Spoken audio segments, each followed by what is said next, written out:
Have you ever been hitting the mouse so many times you forget the score? That's exactly what it felt like playing for Barry Switzer's Oklahoma Sooners. Today, we're bringing back the most brutal sledgehammer-style offense ever seen in college football. No fluff, no finesse, just full-on violence at the line of scrimmage. This offense didn't care if you knew the play. They dared you to stop it. And if you think that's wild, you definitely want to stick around till the end of the video because I'm giving away 2 copies of College Football 26 and one of them might just be the deluxe edition. Hit the thumbs up and lock in. Let's get one thing straight. Oklahoma didn't invent the wishbone, but Barry Switzer, he perfected it. His Sooners weren't just running plays. They were imposing their will snap after snap. Switzer believed the key to dominance wasn't flash. It was making the defense suffer. He didn't build a dynasty by chance. He followed a code.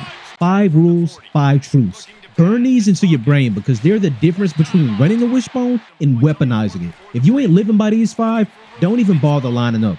First, you make the defense respect the fullback. If they don't respect the dive, you're already winning. The inside belly becomes your hammer. Pound in the middle until safeties creep in and linebackers guess wrong. Second, you isolate defenders and force them to make the wrong choice. Every option play is a psychological test. Defensive ends, linebackers, safeties, someone's gonna be wrong. And when they hesitate for just half a second, it's over.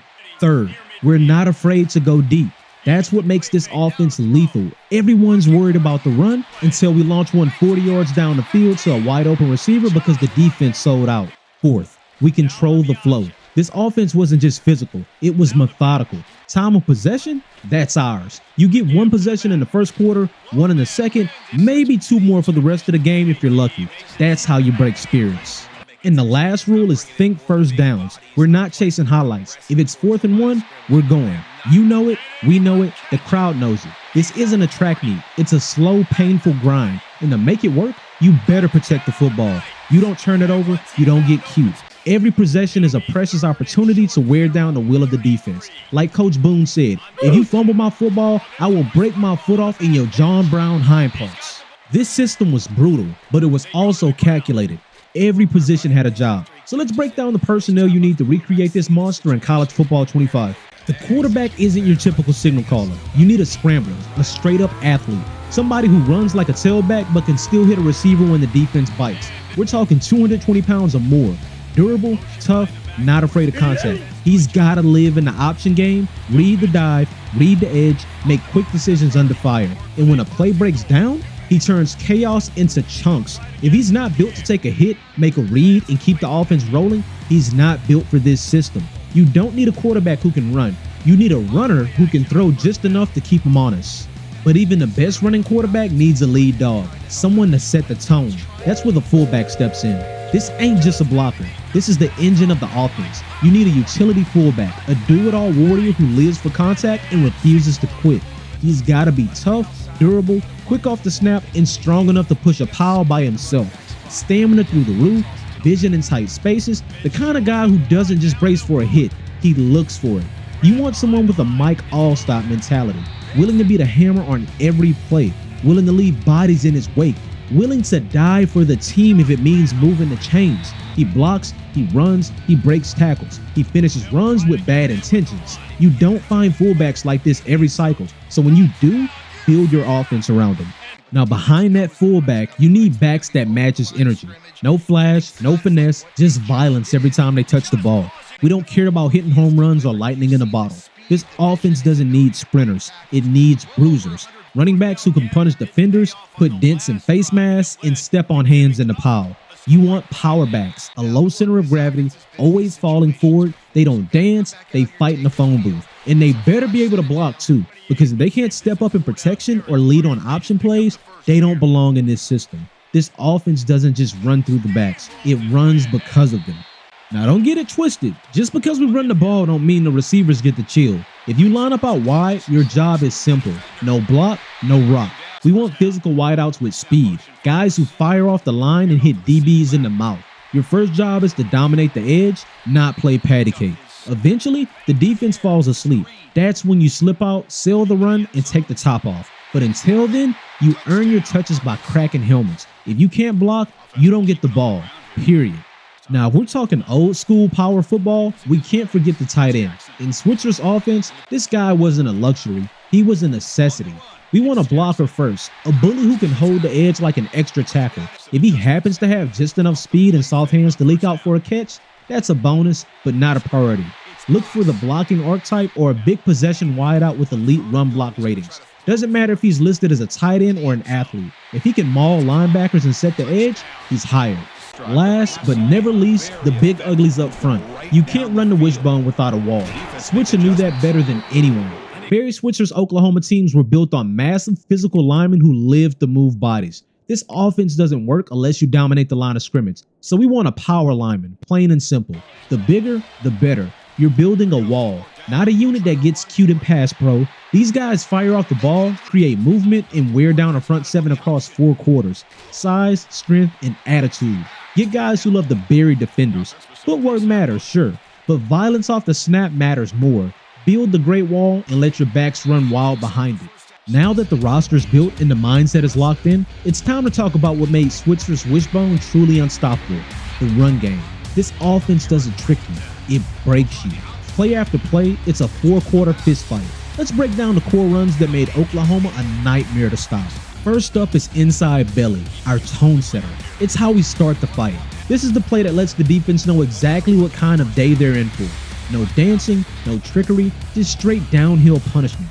In Switzer's system, belly was simple. The quarterback reads the front, the fullback blasts the gap, and the offensive line fires off like a battering ram. Every rep of this play is a body blow, softening up the defense for the war ahead. Now in College Football 25, the wishbone formation is limited, only 1 set, 10 plays. But the fullback trap out of wishbone hits the same way, fast, violent, right into the heart of the defense. Another nasty alternative is the quarterback midline, where the quarterback reads the defensive tackle and either hands it off or keeps it himself.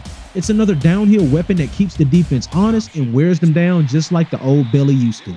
To recreate Switzer's system properly, I combined the default wishbone, mixed in flexbone formations, and sprinkled in unbalanced single back sets. Same attitude, same violence, same soul-crushing brand of football. If inside belly starts the fight, the triple option is how we control it. This play is the purest form of old school chaos, forcing the defense to make split-second decisions they're never ready for. The beauty of the triple option is simple. No matter what the defense does, they're wrong. Once you've battered the defense inside and made them over-pursue, it's time to hit them with the counter punches, the halfback counter and the counter option. The halfback counter is simple and brutal. The quarterback shows action one way, hands it off the other. The halfback cuts against the grain, and the defense, already leaning, gets caught out of position. It's a sucker punch disguised as a handoff. Then you hit him with the counter option. Same look, but now the quarterback is in on it. He fakes the flow one way, peels back the other, and either keeps it or pitches it to the trailing halfback. If the defense bites inside, it's over. Look, this offense isn't built to throw 30 times a game. We're not running spread concepts or dink and dunk screens. We're built to pound the rock, control the field, and break the defense's will. Barry Switzer's real genius was in how he used the pass, conflict the defense off the option looks. Problem is, College Football 25 didn't do us justice. They left out most of the old school option pass plays that made the system deadly. Right now, there's only one real option pass in the game, but that's not the focus here. You want to hit deep play action shots after you've been leaning on the run all game. The defense bites, you go over the top. Mix in simple bootlegs too. Use your mobile quarterback's legs if the defense gets greedy in man coverage. If they're foolish enough to chase receivers across the field and turn their backs on the quarterback, that's a free 10 to 15 yards every time. In short, stay patient, keep pounding the ball, and when you strike, make it count. So there you have it. We built the personnel, we installed the system, we broke down the core runs. Barry Switzer's wishbone offense wasn't about flash. It was about precision, pain, and punishing defenses until they broke. Now you've got the full blueprint to bring that same old school dominance to College Football 25. And speaking of College Football 26 official screenshots and early feature leaks have started to drop. We already know that high school football is officially coming back the road to glory, and more information is being released every week. With that being said, entries for the College Football 26 giveaway officially start today. I will be giving away one deluxe edition and one base edition of College Football 26. To enter, all you have to do is subscribe to the channel and comment "locked in" on this video. If you want to double your chances to win, follow me on Twitch and send me a direct message on Twitch that says "locked in" along with your exact YouTube name so I can match it. That will give you a bonus entry into the drawing. Half of you guys, matter of fact, no, 80% of the people that watch my videos aren't even subscribed. You guys are missing out a chance to win the game. And here's the kicker. If we hit 300 followers on Twitch and 13K subscribers on YouTube before the game drops, I'm throwing in an MVP bundle. That means one lucky winner will receive both the deluxe edition of College Football 26 and a copy of Madden 26. Stay tuned because I may even throw in some more giveaways as we get closer. The only way to stay locked in is to hit that notification bell on YouTube and stay connected with me on Twitch. I don't want you to miss anything that's coming next. It's your favorite senpai until next time, and I'm out of here. Peace.